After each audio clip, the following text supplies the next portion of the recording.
So, hi everybody. Um, Welcome to Not Technically Perfect, and I am Richard, as I always am, of course. And yeah, we're just gonna have some fun today. I had a couple of questions actually, so I'm gonna do questions. Um, a really simple one, actually. Well, it's simple for me. I mean, seeing as my experience with Apple. Um, so, somebody asked me, what would be a good iPhone antivirus? Which is a great question. And the answer is the iPhone is a great iPhone antivirus. The way iOS works, and I think I've mentioned this before when I talked about the different operating systems and whatnot. Um, Nobody knows how the operating system works except Apple. They are truly, absolutely 100% the only people who know how the insides work. So it's kind of hard to sabotage a system where you don't know how anything works. It's like trying to sabotage a submarine from the outside. Theoretically doable, but tricky, challenging, to say the least.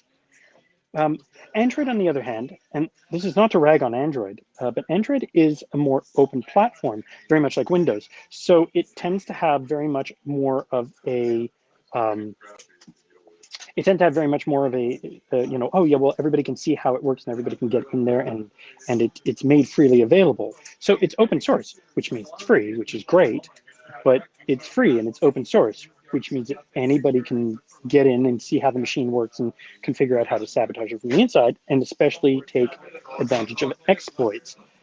So I know that a lot of people have this, strange image of this, almost shriveled little person behind us, in the blue glow of their monitor with a black hoodie and going, it's like I'm gonna destroy the world one phone at a time. Um, it's absolutely as far from the truth as you can get. Viruses are programmed by people. They regard it almost as a game of chess. It's very interesting. It really is. It's viewed as a game, and it's very much a can we get there before the developers do? And so they find these exploits, and they do. They go and they try and find these ways of taking advantage of parts of the operating system that they work, but they're not like as beautifully polished and closed off, and so they take advantage of those, and that becomes the virus. And viruses can be made to do things. So these people are not about just destroying your phone. They actually do want stuff. They either want money, prestige, or they have a goal in mind. Like theoretically, installing the Genome Project program on your computer so that you can contribute to the Genome Project. Technically, works the way a virus would. But it's not a malicious. Well, it's kind of like a magician. A magician is a con man, but he's an ethical con man. He's there to entertain, not to take from you. So he's trying to give you back in wonder more than he takes in trust, I suppose. But you trust that it's done for your benefit. So the Genome Project, for example, is the same kind of deal. It's for your benefit, or for all of our benefit, and you can contribute. A nice and noble act. Whereas the people who write viruses, they're not out to just, it's not for anarchy. It really is because um, it's a game, or they want something, and it's a game to see who can get there faster. Um, Also, so to answer the question, is there a good antivirus for Android? Yes, there is. There are a couple of free options. I did a little research on this because I am no longer, I've used Android before. I've had an Android tab, I've had two Android tablets, I've had three Android phones. But I looked it up, and I really got some 2021, some up to date. And the one that really stood out was Bitable Security for me. There is a free version. It's $15 a year. I think that's wildly reasonable. $15 a year is by no means a budget breaker, or I seriously hope not anyway.